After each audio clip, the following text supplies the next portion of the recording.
1. Ko publiskā runa ir daļa no tā, ko mēs varam mācīties rudīšanās skolā. Mani sauc Māris. Un paldies visiem tiem, kas jau pieslēdzās, un paldies arī tiem, kas skatīsies ierakstā šo video mācību materiālu, kas būs gan mācību, gan iedvesmas, gan paskaidrojošais par to, kas ir rudīšanās skolas, kas esmu es, vai kur mēs virzamies, vai ko mēs piedāvājam. Un es domāju, caur šo stāstu jūs iegūsiet arī atbildes uz daudziem jautājumiem, kas bieži vien maļās mums galvā. Tātad tipiskie jautājumi gan par augstumu, gan par karstumu varbūt, vai man to vajag vai nevajag, kas tas ir un cik ir daudz un cik nav daudz. Tā kā par šīm lietām arī es šodien dalīšos mūsu plānotajā webinārā. Kas ir rudīšanās skola? Pirms 10 gadi neapzināti veidots projekts caur hobiju, caur interesi pārvarēt sevi, iegūt papildus enerģiju, laimi tam, lai darbotos un dzīvotu ikdienā. Šobrīd rudīšanās skola ir viens no uzņēmumiem, kurš praktiski strādā ar stresa vadību. Tātad caur praksi, caur pieredzi, caur tām zināšanām un tehnoloģijām, kas mums ir, mēs palīdzam cilvēkiem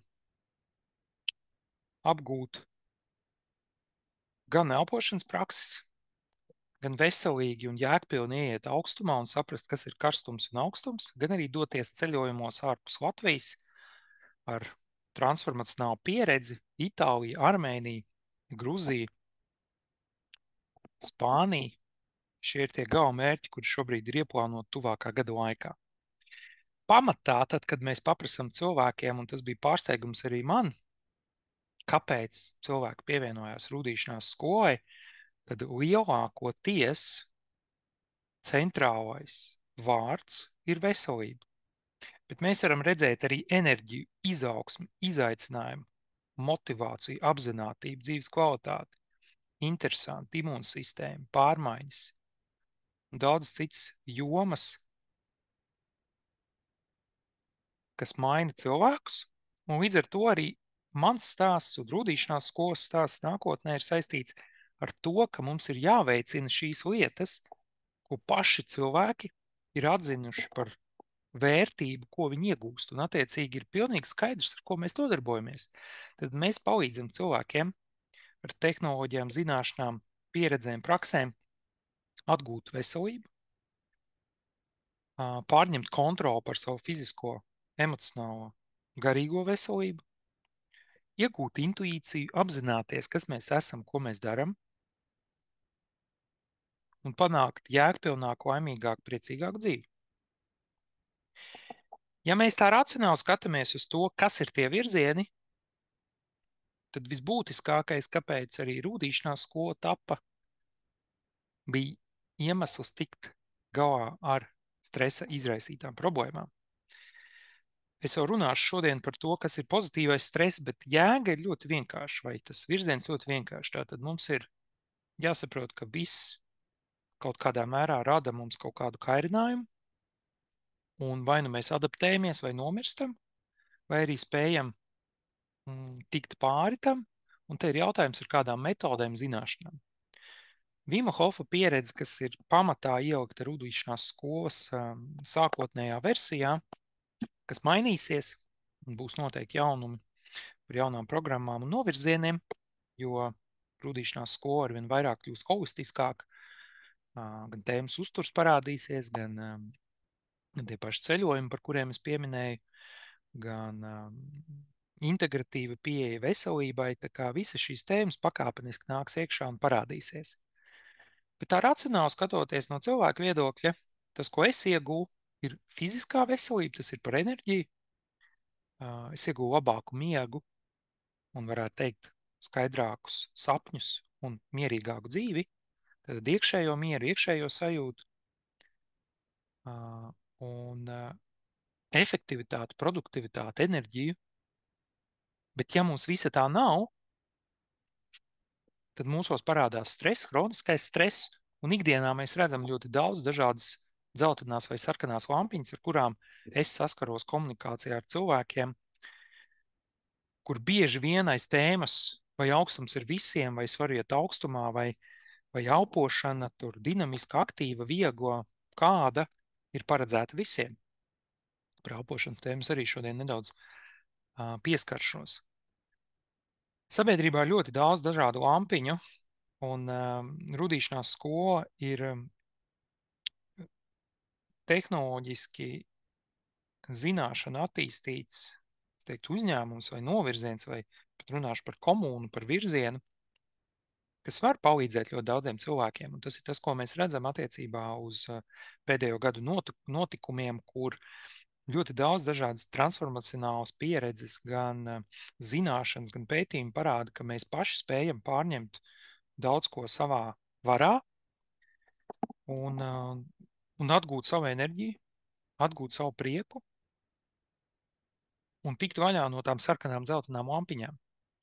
Un pirmais, kur es gribu jums uzreiz iedot piedāvājumu, ir teikt, ka no septembra es veidoju holistisku rudīšanās skolas komūnu un mācību platformu. Mācību platforma ir domāta, lai apvienotu līdzīgi domājošus cilvēkus ne tikai Latvijā, bet arī ārzemēs. Tēmās par holistisku veselību. Tur jau ir pieejami mācību materiāli un zināšanas, kuras es esmu saveidojis pēdējo 4 gadu laikā. Un šobrīd tie materiāli lielākā daļa vēsturiskie ir un būs pieejami bez maksas. Tā ir vide, kur veidosies vēstneši un treneri. Es redzu, ka ļoti daudz cilvēki, peldās, elpo, dara, bet arī viņiem ir vajadzīgs kaut kāds atbalsts, un līdz ar to tā ir tā vide, kur es jau varu aicināt jūs darboties un iesaistīties. Mērķis ļoti vienkārši - piesaistīt 10 000 dalībnieku, piedāvājot spēcīgu holistisku virzienu, kas ir vērsts uz praksēm. Jo man nācās daudzus gadus vākt zināšanas caur savu pieredzi, bet šobrīd es redzu, ka, varbūt nevar teikt, kā tam nav tāda liela nozīme, tāpēc, ka viss ir pieejams. Atliek tikai aiziet uz YouTube un gribēt. Attiecīgi to gribēšanas sakārtošanu mēs praksēs pieredzēs arī kārtosim. Tā kā rekur ir QR kods vai arī saite, nedaudz būs jāsaņemās, lai viņi ievadītu browserī un jādodās tur. Otra lieta septembrī jaunums. Tātad es esmu izveidojis grāmatu rudīšanās ābets bērniem. Šobrīd viņi būs elektroniskā veidā mācību platformā, tur, kur es jūs tikko aicināju, pieejama. Viņa jau ir pieejama, bet viņai būs vēl versijas. Tātad viņa uztaps līdz brīdim, kamēr es jutīšu, ka viņu šobrīd var iespiest un iedrukāt, un tad viņi nonāks arī grāmatu plauktos kā drukātā versija. Tā kā šis ir tas, kur jūs jau varat iegūt pieredzi, zināšanas un palīdzēt tiem cilvēkiem, kas šaubās, kas nav ieradušies uz šo iespēju dzirdēt mani, un iespējams arī nedzirdēs ierakstā šo visu vai nepievienosies platformā, bet jums jau ir iespēja aicināt cilvēkus un iegūt šo grāmatu. Mēs runājam par komfortu, diskomfortu, un arī es savā dzīvē saskāries ar to, ka kaut kad negribās kaut ko nezinu, bet katrs mūsu solis ārpus šīs komforta zonas ir solis tuvāk stiprākai nākotnē gan mūsu bērniem, gan arī mums kā pieaugušajiem, gan arī mums kā sabiedrībai. Un šis ir viens no vadmotīviem arī rūdīšanās ābece bērniem grāmatai. Tātad mācīt sabiedrību, ka ir kaut kādas grūtas situācijas, kurām mums ir jāadaptējas, bet atšķirība ir tāda, vai mēs adaptējamies vai nomirstam, vai arī mēs nenomirstam, bet mums ir kaut kāds kaits un mēs jūtamies neefektīvi, mēs jūtamies nelaimīgi, mēs kaut ko nevaram izdarīt. Un rūdīšanās priekš manis ir tieši šāda veida nodarbe, kas man ir iemācījusi savā ziņā uzņemties varbūt atbildību par sevi, jo pateikšu jums varbūt īsi, nebūs tādas pareizās atbildes, cik konkrētam cilvēkam kādu temperatūru vajag pagriezt no rīta dušā vai vakarā vai pirtī. Un es pastāstīšu to ļoti elementāri.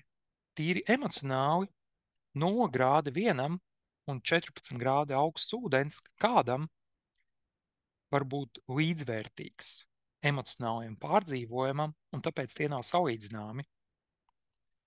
Un katram tas var būt ļoti nozīmīgs solis ceļā uz savu veselību, labākām attiecībām vai jēgpilnāku dzīvi. Bet centrālais elements ļoti racionāli paliek stresa vadība.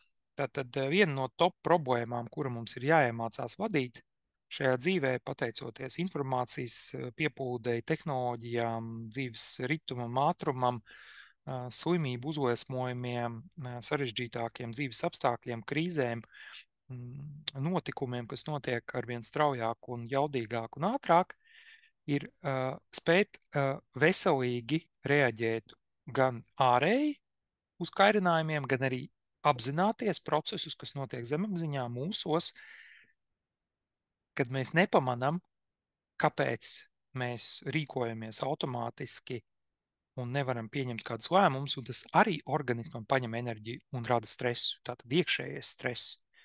Un tas ir tas, kur es ar ļoti daudziem cilvēkiem saskaros. Man taču dzīve ir sakārtota. Man ir darbs, man ir ģimene, man ir mašīna, man ir māja, man ir dzīvoklis un tā tālāk. Bet mēs neesam apzinājušies dažādus iekšējos stresus, un bieži vien augstums un tā pieredze, ko mēs nesam caur augstumu, slēpj tādu kā aiz tās veselības vai tās nedrošības sajūtas. Mēs nedaudz, varētu teikt, arī pieskaramies tēmai nāve, jo nesam līdzi tādu kā nāves enerģiju, augstumu, kā bailes, kas ļoti dziļi mūsos ir iesakņojušās. Tātad mums ir ceļš tā kā baidīties no nāves vai arī atvērt pilnu krūti un dzīvot. Tas ir tas, ko es no Vima Hofa paņēmu. Un jau pirms 10 gadi bija viens no pirmajiem, nu nevis viens, bet pirmais treneru laidiens Eiropā, pasaulē. Un joprojām esmu vienīgais certificētais treneris Baltijā. Bet pa to laiku ir daudz kas nācis klāt, un tā ir tā pieredze, kas šobrīd ir rūdīšanās skolā. Un līdz ar to mana vīzija ir ļoti vienkārša. Tad cilvēki iegūst praksi, ir pieejamas zināšanas, un varētu teikt, ka mēs veidojam tādu superspējīgu cilvēku sabiedrību, jo veselīgā sabiedrībā mēs esam vairāki, nevis viens vai divi vai trīs. Un es pieļauju domu, jūs esat gājuši cauri tam posmam, kad savu radinieku ģimenes locekļu vidū jūs mēģināt runāt par kaut ko veselīgāku un saskaraties ar lielu pretestību.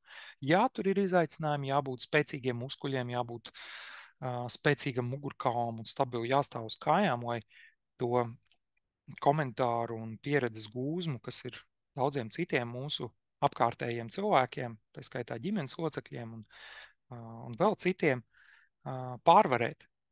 Bet manā skatījumā mums ir daudz piemēru pasaulē, kur to var darīt, un pateicoties atkal jau Vimam Hofam un daudziem citiem cilvēkiem, ko es esmu saticis pēdējo gadu laikā, es redzu, ka tā ir mūsu apzināta izvēle veidot vidi un būt ar cilvēkiem, kas grib būt jaudīgāki, spēcīgāki, enerģiskāki.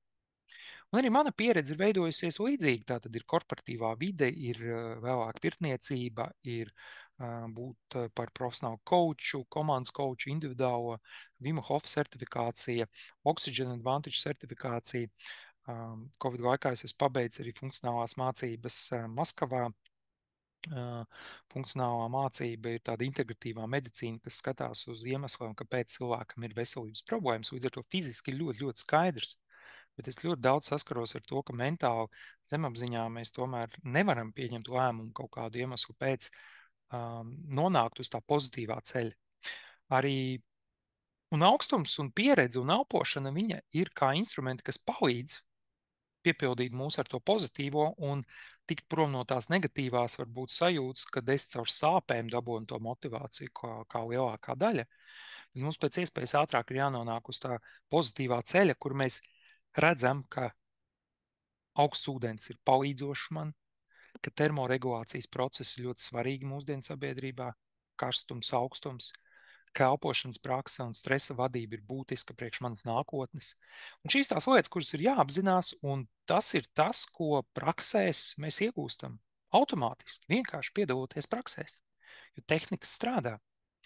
Cilvēki iegūst vērtību, ja piedalās jau dažādos digitālos, virtuālos izaicinājumos, kas šobrīd būs pieejami arī ar oktobri Rūdīšanās skolas komunā un mācību platformā. Es veidošu jaunas versijas, atstāšu vecās versijas, tāpēc, ka Tas, kas kādam šobrīd ir vecā versija, kādam varbūt tas ir kaut kas jauns pilnīgi un tieši der, un veidošu varbūt advancētākas prakses, un tā pamazām visiem varēs piedāvāt, ko darīt. Tātad, ja mēs runājam par stresu, tad principā rūdīšanās ir pozitīvā stresa metodika. Tātad mēs atrodam devu, kas man ir veselīga, un ar šo devu es trenēju savu nervu sistēmu, trenēju savu fizisko, emocionālo un gūstu labumus. Un Vima Hofa metodika ļoti labi šajā visā mehānismā strādā. Oxygen advantage metodika, specifiska elpošanas metode gan sportistiem, gan cilvēkiem. Un holistiska pieeja, tas ir tas, kā rūdīšanās skola skatās uz to, ka augstums arī ir veids, kā mēs varam izkristalizēt, notestēt ķermeni. Kāpēc tad man tie iekaisumi vai vīrusu saslimšanas vai slimības parādās pēc tās augstuma pieredzes, vai arī pēc karstuma pieredzes, vai arī pēc elpošanas praksēm?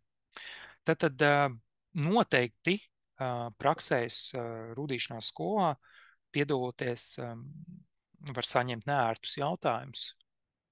Kas tad aiz tā slēpjas? Un mēs mācāmies tādu kā veidu sevi iepazīt. Un ar pareizām metodēm, pareizu pieeju, arī atbalstošām metodēm, manuprāt, tā vide, ko piedāvā rūdīšanās skola un metodikas, ir ļoti pozitīvas. Nu ko, hormēze tātad, tas ir tas pozitīvā stresa princips, atrast priekš sevis to devu. Un tāpēc būtiski šajā nozarē, jomā, kurā startē rūdīšanās skola, ir iemācīt cilvēkus pašiem adekvāti izvēlēties gan temperatūru, gan prakses, gan elpošanas dziļumu, dinamiku, ātrumu, gan saprast šīs nianses. Līdz ar to ir jau, kā es teicu, pieejami materiāli, un prakses notiek, tagad ir īstā sezona, kad mēs sākam visu kaut ko tādu darīt. Tātad pozitīvais stress, ja mēs vadam stresu, tad mums ir daudz labāka sirds asinsvadu sistēmas darbība, mums ir kvalitatīvāks dzīves ilgums, dzīvildze, gan imunitāte, gan smadzeņu darbības mehānismi, jo ir divi iemesli, ko jūs dziļi rokoties, tā dziļi pavirši rokoties, dabūsiet atbildi, kāpēc kaut kas sāp vai kaut kas neiet, tātad vai kaut kas nefunkcionē. Jums ir stress vai jums ir iekaisums? Un arī tēmā iekaisums rūdīšanās skolā drīz parādīsies uzturpratības novirziens, jo, zinot šīs lietas, ka augstums nav vainīgs pie visām slimībām, un uzņemoties atbildību par to, ka augstumu vajag cienīt, un tāpatās kā karstumu, tad saprotot visu to lielo bildi, pakāpeniski mēs papildināsim gan programmas, un es jau runāju ar cilvēkiem, treneriem, potenciāliem, kur mēs varam darboties. Prakse. Tātad tās programmas, kuras šobrīd ir pieejamas, viņas slēpjas zem nosaukuma nometne vai kaut kāda elpošanas terapeits sev un ģimenei jauna programma, ko es esmu izveidojis un oktobrī startēs. Un par to es arī nedaudz vairāk varbūt pastāstīšu. Tātad es gribu iemācīt cilvēkiem to izpratni, kas ir man, vai jūs paši sev un tuvākajiem cilvēkiem variet būt kā pārliecinošs atbalsts krīzes situācijās. Tas visdrīzāk būs primārais iemesls, kāpēc kaut ko cilvēki interesēsies, bet ilgtermiņā iespējams tas būs risinājums, kā jūs paši ar savām zināšanām, spējām varēsiet sevi un ģimeni un bērnus izvilkt uz veiksmīgiem labiem paradumiem. Lūk, par to ir šī programma. Oktobrī 16. sākas pirmdienās online un trešdienās ir klātienes nodarbības, bet tikai 10 cilvēkiem, kur mums ir 8 klātienes tikšanās, kur mēs iesim tajās detaļās, ko es plānoju arī nodot. Tātad papildus, ja mēs negribam mācīties elpošanas terapeitu un terapiju, mums ir iespēja braukt uz 3 dienu transformacionālo tādu pieredzes nometni, kur es arī skaidrošu nianses, kas, ko, kāpēc, bet šis būs tomēr vairāk vērsts uz to, ka es palīdzu cilvēkiem izmantot elpošanas instrumentu ļoti adekvātā, pareizā veidā, lai atbrīvotos no dziļākajiem stresiem, iespējams pārdzīvojumiem, vai arī uzlādēt savas baterijas tā, ka mēs sajūtam, ka tās pārmaiņas mūsos ienāk. Jo te ir tas stāsts par to, tas, kā mēs elpojam, ir tas, kā mēs dzīvojam, un elpa maina mūsu dzīvi dažādos plānos, un tikai mēs esam atbildīgi par to, cik ātri un jaudīgi mēs šīs izmaiņas savā dzīvē esam gatavi ieviest. Un tāpēc elpošana bieži vien ir bijusi tāda filozofisku prakšu neatņemama sastāvdaļa, jo viņai piemīt tas misticisms, kaut kāda tā maģiskā mistērija, kuru mēs varam meklēt filozofijas grāmatās un jogas filozofijas un dažādās, varbūt, budistu rakstos un tiešām, kur cilvēki varbūt pieskarās vairāk tādai garīgai veselībai, tad šis ir rīks, kur mēs varam daudz ko uzzināt par sevi. Vima Hofa pieredze ir paredzēta Rūdīšanās skolas Vima Hofa nometnē, 2 dienu nometne, kas ik pa brīdim notiek, tipiski reizi mēnesī, sākoties ar oktobri. Tad pieredze, kur mēs varam aizbraukt, un arvien vairāk un vairāk šīs visas nometnes pārvēršas par praktiskām, tā teikt, meistardarbnīcām, jo visa teorija būs pieejama mācību platformā.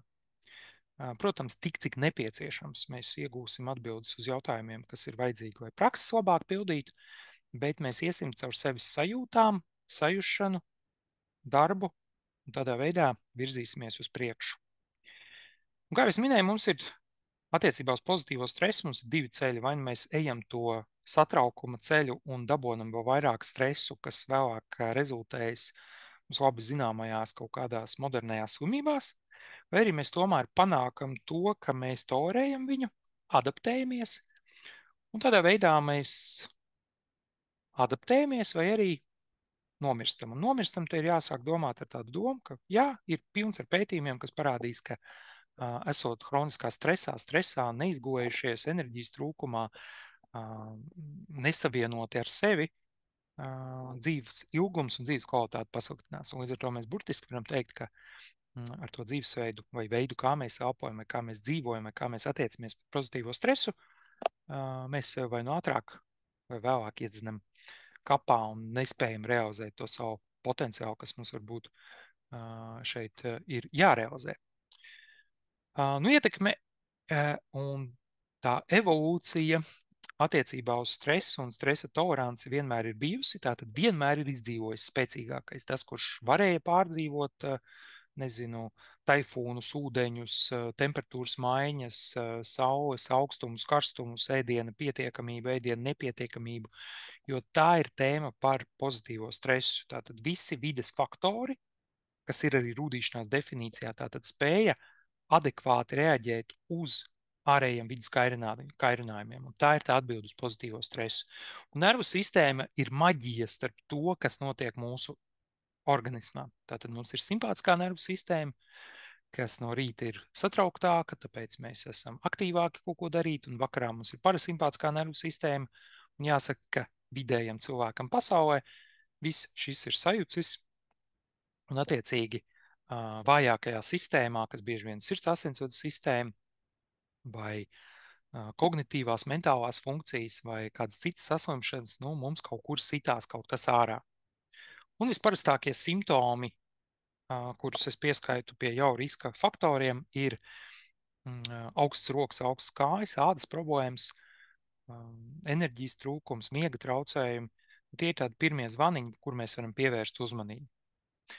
Un te ir jautājums, kāda ir mūsu sajūta tad, kad mēs ieraugam šādu ledainu ūdeni, kur var ieiet. Un iedomājieties, ka lielākā pasaules daļa nevar pat iedomāties, ka viņi šeit var ieiet iekšā, nomierināties, iziet ārā un sajust to iekšējo mieru un sajūtu, kas viņos parādās un kuru viņi iegūst. Tātad mēs apzināti kaut ko darām sev pāri, lai kļūtu spēcīgāk, līdzīgi kā ejot uz sporta zāli, trenējoties uz olimpiskajām spēlēm. Tā ir darīšana sev pāri, un tāpēc savā ziņā ir jābūt spēcīgam iemeslam, kāpēc to darīt. Un mums ir jāskatās aiz šī visa, un aiz šī visa stāv kas. Ja es esmu iegājis augstā ūdenī, ja es varu izdarīt šo, to, un šādā veidā, tas nozīmē, ko vēl dzīvē es varu izdarīt. Un ja mums nav šīs atbildes, ko vēl es gribu darīt, tad bieži vien nav arī tās disciplīnas, motivācijas, un liekas, ka man tur atliekās darbi, un motivācijas nav, un gribas spēka nav, un slinkums, un vēl kaut kas, un pēkšņi es neatradu augstu ūdeni, un pēkšņi es neatradu kā atrast laiku pāelpot, nu pēkšņi kaut kas nenotiek. Tas ir jautājums tikai par tādu miedarbību, un kāpēc ir vajadzīga trenera palīdzība, kāpēc ir vajadzīgs kāds no malas, tāpēc, ka mums ir aizsardzības drošinātāji, kas visu laiku ļoti viegli atrod drošus ceļus. Un augstums un elpošanas prakses un tas, ko rūdīšanās skola piedāvā, ļoti labi parāda šo, ka lielākā sabiedrības daļa nevar nonākt pat līdz mums, līdz rūdīšanās skolai, līdz manām praksēm, līdz manām pieredzēm, jo kaut kāda drošinātāja nostrādā tik spēcīgi, ka cilvēki netiek tam pāri. Vima Hofa pieredze ir tātad visvienkāršākais, prastākais iemesls ir tiešām sadraudzēties ar augstumu. Un tā ir nozīmīga funkcija ķermeņa darbībā, tātad tā ir termoregulācija. Mēs varam runāt arī par sadraudzēšanos ar karstumu. Mēs varam runāt par elpošanas spēku, jaudu, komunikācijās starp apziņu, zemapziņu un atbrīvošanos no dziļākajiem stresiem, pārdzīvojumiem, emocijām, sajūtām. Tas ir tāds apzināts darbs. Un tagad mēs esam daudz ko sapratuši, tad mēs arī varam sākt ieviest kaut kādu apzinātu sajūtu kontroli un nebūt tik automātiski, autopilotiski un pieņemt labākus lēmumus un labākas rīcības. Rezultātā uzlabot veselību, palielināt enerģiju, labāku pašsajūtu un mazāk stresa. Un tas ir ceļš uz stiprāku, veselīgāku un enerģiskāku dzīvi. Ja mēs vēl runājam par iegūmiem, tad mums ir jāpiemina iekaisuma mazināšana, laimes hormoni, lielāka izturība, hormēzes efekts, prāta treniņš, enerģija, dzīves kvalitāte, asinsrites sistēmas un nervu sistēmas treniņš. Ja mēs runājam precīzi par Vima Hofa metodiku, tad 80% ir elpošanas prakse, izpratni par to, kā mēs trenējam nervu sistēmu, kā mēs atbrīvojamies, kā mēs izbaudam elpas aizturi. Katrs tas posms elpošanas vingrinājumā un kombinācijā ir ļoti būtisks. Un tas nav vienkārši darīt un kaut kas notiek. Un augstums ir kā pārbaudījums tam, kā mēs esam apgūši arī elpošanas praksi un papildus vēl dabīgs stimulants, caur kuru mēs trenējam ķermeni. Nu, un obligāti ir jāatbild uz jautājumu priekš tādām dziļām izpratnēm, kas pēc tam, kas aiz tā. Man ļoti patīk pēdējo gadu mani izpētes jautājumu attiecībā par elpošanu. Var runāt no dažādiem aspektiem, kā fiziski viņa darbojās. Mēs ļoti labi saprotam tos mehānismus un saprotam, kā viņu trenēt. Mēs ļoti labi saprotam, ka tur ir arī psiholoģiski, emocionālie apziņas, zemapziņas nosacījumi un darbi. Un mēs arī saprotam, kā elpošana ir arī tāda kā enerģētiskā prakse, caur kuru mēs iegūstam lielāku intuīciju un sirds savienojumu, gara dvēseles augstākā es savienojumu. Un mēs dabonam to stāvokli, ka mēs esam vairāk klātesoši, nevis kaut kur lidinamies pagātnē vai nākotnē. Tā kā šīs tās pieredzes, ko var iegūt jau tagad mācību materiālos, droši pievienojieties. Kā es jums jau 10. reizi atgādinu.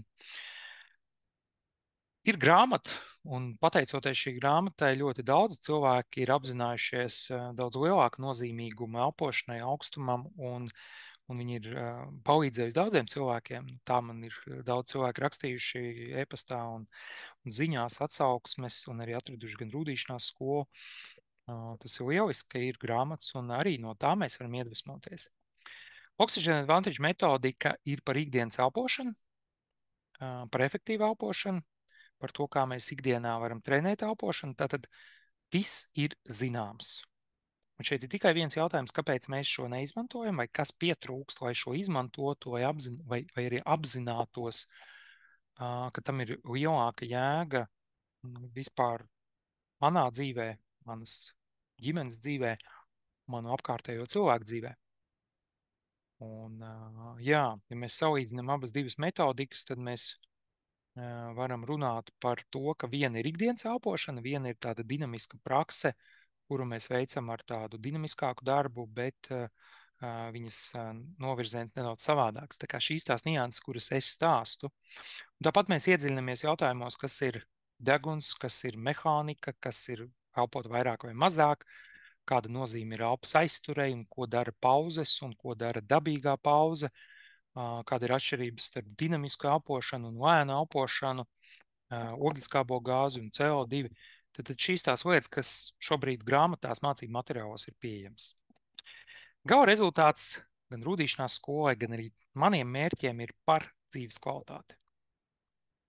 Un tas nozīmē, ka standarti ir jāceļ, un es aicinu skatīties gan uz rūdīšanās skolu, gan uz rūdīšanās dzīvesveidu arī kā tādu priekš sevis, kā izaicinošu mentālu nodarbi, un arī kā uz ambīcijām darīt kaut ko vairāk. Jo mēs zinām, kas notiek, ja mēs nedaram, var arī tā, bet kāpēc nedarīt kaut ko vairāk? Dažādas vadas vānas, dažādas gaisa peldes, pastaigas, tātad dažādas vides, augstumi, karstumi. Tas ir tas, uz kā pamat veidojās rūdīšanās skola.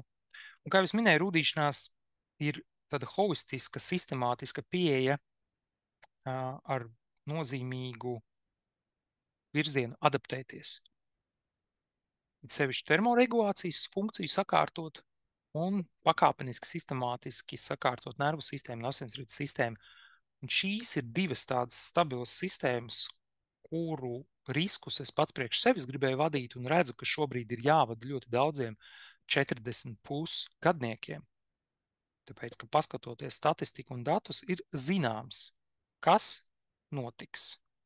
Sabiedrībā mēs redzam ļoti labi veselības rādītājus un to, kas notiek ar veselību.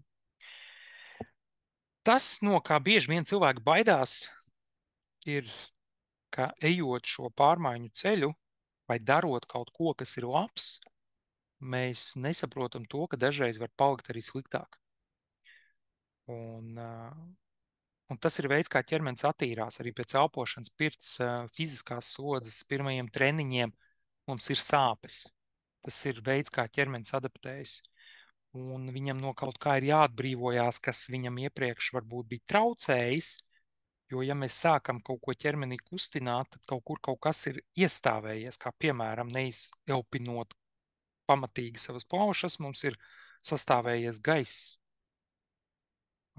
Nekustinot muskuļus, kaut kur mums sastājās dažādas vielmaiņas radītas izēvielas, kuras vienkārši kaut kur tur starp šūnu telpā glabājās, vai arī tauki ir ļoti labs veids, kur uzglabājas dažādas šlakvielas, un līdz ar to jebkas, ko mēs gribam, samazināt svaru, justies enerģiskāk, kaut kādā veidā caur ādu, caur elpu, caur izējas kanāliem, nāks uz āru. Tā kā tas ir process, un ja mēs vēlreiz pieskaramies tai stresa radītajai situācijai, tad ļoti daudz jautājumu šobrīd jau sabiedrībā ir. Mēs varam skatīties uz aptaukošanos, astmu, sirds slimībām. Tad es atkal gribu pieminēt rūdīšanās skolas nometni, kur arī Vima Hofa nometni notiek. Stresa izraisītas problēmas ir galvas sāpes, kuņģa un zarnu traktu problēmas, tāpēc, ka nervu sistēma sāks tur pātrināt novecošanās. Un šogad, principā, vienīgās elpošanas ceremonijas, kas ilgst aptuveni 2,5–3 stundu garumā, es organizēšu tikai Siguldā, 22. septembrī ir tuvākā, un tad pēc 22. septembra tiks ieplānot nākamie datumi. Tātad vakarā 3 stundu pasākums, kur var sajust to garšu, Bet, principā tas nav pat sajust garš, es aicinu nopietni piedalīties šajos pasākumos, jo arvien vairāk mēs ejam tādu pieredzi, izmantot šo laiku maksimāli. Depresijas un trauksmes tipiska problēma šobrīd trakums un nebūs vieglāk nākotnē. Par nāvis jau runāju, tad diabetes, cukura līmenis, šīs lietas, kas jau ir sabiedrībā zināms. Mācību platformā ir pieejami ar oktobrī šie mācību izaicinājumi, kāds viņus ir gājis, kāds viņus nav gājis. Tātad ļoti svarīgi ir bazpēdošanas novirziens un pēdas funkcionalitāte, rūdīšanās un elpošanas izaicinājums. Tā kā droši var jau kaut kur piekļūt šiem materiāliem. Ko tu vispār iegūst mācoties? Tātad galvenā ideja ir maksimāli vienā vietā sakoncentrēt zināšanas un radīt vidi, kur cilvēki var dabūt atbalstu. Bet maksimāli, teiksim, rūdīšanās skolā ir programmas, kuras ir nepieciešams iziet, tās ir prakses, un arvien vairāk viņu būs, jo mēs mēģināsim noklāt, teiksim, tā ideja ir noklāt fizisko, emocionālo, garīgo, noklāt uzturu, noklāt stresu, noklāt kustību, un katrā šajā virzienā ir kaut kādi savi uzsvari, kas ir jāizdara. Notikums var meklēt mājaslapā vai mācību platformā, kur ir kalendārs. Un augstuma pārvarēšana tā ir kontrola par savu ķermeni un prātu. Un tāpēc mums tā elpošana ir mega būtiska visā tajā mūsu apmācību ceļā, lai mēs ar to izelpu atbrīvojamies no stresa vai pārdzīvojumiem, kas mūsos ir, un lai mēs varam ieelpot kaut ko, kas mums piepilda un dod enerģiju un jaudu. Itālijas brauciens šogad bija, nākošgad plānots 2 grupas jūlijā, datumi jau ir zināmi, ir pamatgrupa un ir advancētā grupa. Ir paredzēts Armēnijas brauciens arī nākošgad septembrī, šogad oktobra sākumā. Un janvāra beigās Gruzijas brauciens. Tātad visi šie braucieni ir ar pieredzi mainīties, gūt prieku, enerģiju, iedvesmu, un arī atbraucot atpakaļ, tās zināšanas turpināt un ieviest dzīvē. Un maijā paredzēta Spānija. Viena nianse par elpošanu, tātad degunam ir vislielākā nozīme. Ja mēs skatāmies uz vēl visādām detaļām, tad kreisā nāsa īpaši nomierina mūs, un labā nāsa mūs aktivizē. Deguns kopumā ir nomierinošs, un tāpēc 100% caur degunu ir jāelpo. Katra ieelpa ir aktivizējoša, un katra izelpa ir nomierinoša. Un viegls veids, kā ieelpot, izelpot, ir vienkārši caur vienu nāsi, caur otru nāsi. Var vienkārši apzināti ieelpot un apzināti izelpot. Tādā veidā mēs jau sākam apzināt darbu ar elpu un pabarojam savu nervu sistēmu un pievēršam sev uzmanību. Attiecībā par augstumu un dalību rūdīšanās skolā es teiktu tā, ka cilvēki pieņem lēmumu 2 reizes. Pirmais, viņi kaut ko pamana, kaut ko sadzird, un arī šeit, iespējams skatoties, un otrais, tad, kad viņi to izdara, pieņem lēmumu, jā, es braucu, jā, man interesē, jā, es daru, jā, es pieslēdzos, jā, es iekāpju, jā, es pagriežu to krānu, jā, es taisu to elpošanas vingrinājumu. Pirmo reizi man kaut kāda doma bija, dažiem vajag 10 reizes, lai nonāktu līdz darbībai.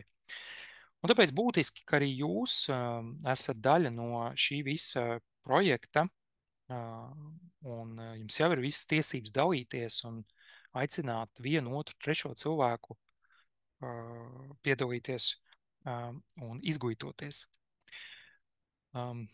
Vima Hofa ambīcijas un pieredze ir milzīga.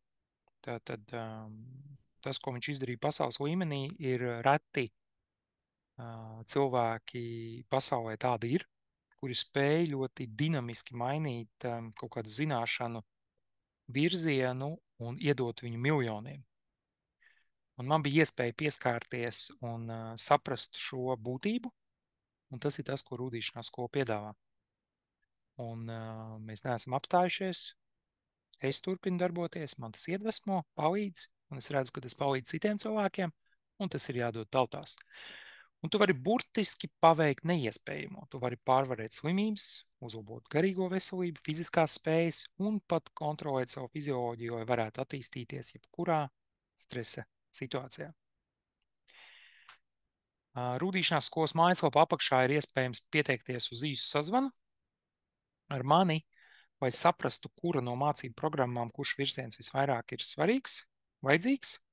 Uzdodot varbūt pāris jautājumus, pāris virzienus, var saprast, kas šobrīd ir vajadzīgs vai vajadzīgs.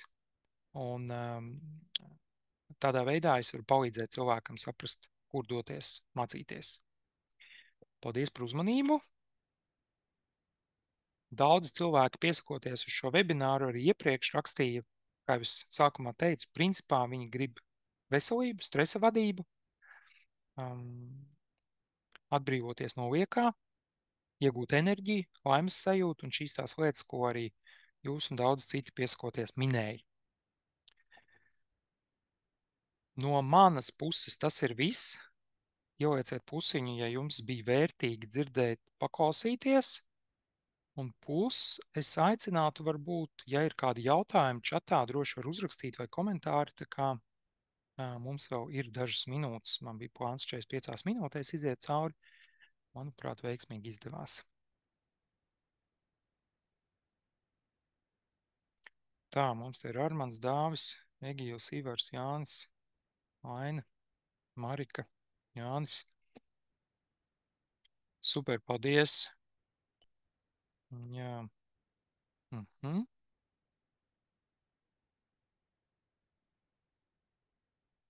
Nu, fantastiski, jā. Paldies un pusiņš. Jā, vairāki pusiņi mums te jau. Nu, ko? Saku jums paldies vēlreiz. Ja ir jautājumi, droši izmantojiet resursus, piesakieties. Un ieraksts būs pieejams mācību platformā, YouTube un uz saziņu, jā, kā Jānis te raksta. Visiem čau, tā.